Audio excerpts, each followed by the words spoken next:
2026 சட்டமன்ற தேர்தலில் தனித்து நிற்கும் தாவேக பரிதாப நிலைக்கு தள்ளப்படும் என சிவகாசி தொகுதி அதிமுக வேட்பாளரும் முன்னாள் அமைச்சருமான KT ராஜேந்திர பாலாஜி தெரிவித்துள்ளார். சிவகாசி தொகுதியில் அதிமுக தலைமை தேர்தல் அலுவலகத்தை சிவகாசி சட்டமன்ற தொகுதி வேட்பாளரும் முன்னாள் அமைச்சருமான KT ராஜேந்திர பாலாஜி திறந்து வைத்தார். பின்னர் பேசிய அவர், திமுக தலைவர்கள் தோல்வி பயத்தால் அதிமுக பொதுச் செயலாளர் எடப்பாடி பழனிசாமி மீது கோபங்களை வீசுவதாக தெரிவித்தார். அதிமுக தலைவர்கள் மீதான திமுகவின் பொய் பரப்புரைக்கு மக்கள் தக்க பதிலடி கொடுப்பார்கள் என்றும் அவர் திட்டவட்டமாக தெரிவித்தார். அண்ணா திமுக தேர்தல் அறிக்கை நாட்டில் சமாதானம் நிலவ வேண்டும் என்பதை வலியுறுத்துவதாகவும் திமுக ஆட்சியில் மக்கள் ஏமாற்றப்பட்டு விட்டதாகவும் முன்னாள் அமைச்சர் ராஜேந்திர பாலாஜி தெரிவித்துள்ளார்.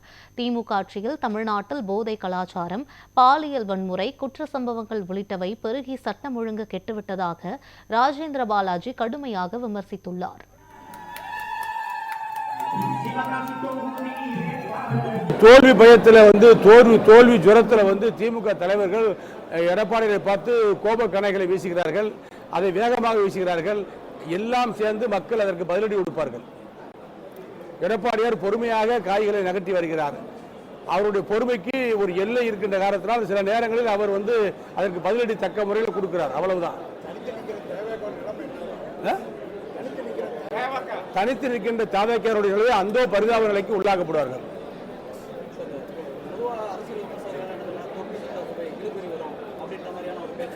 அதற்கான முகாந்திரத்தை, அதற்கான வழிமுறையை தமிழ்நாட்டு மக்கள் கொடுக்க மாட்டார்கள்.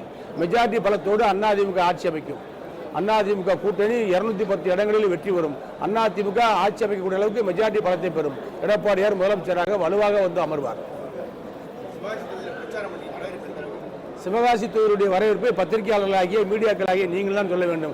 சென்ற இடமெல்லாம் எல்லா சமுதாய மக்களும் எங்களை அரவணைத்து ஆரவாரம் கொடுத்து வரவேற்கிறார்கள். செல்கின்ற இடமெல்லாம் எங்களுக்கு வெற்றி பிரகாசமாக இருக்கிறது. எங்களுடைய பிரச்சாரமும் அற்புதமாக போய்கின்றது.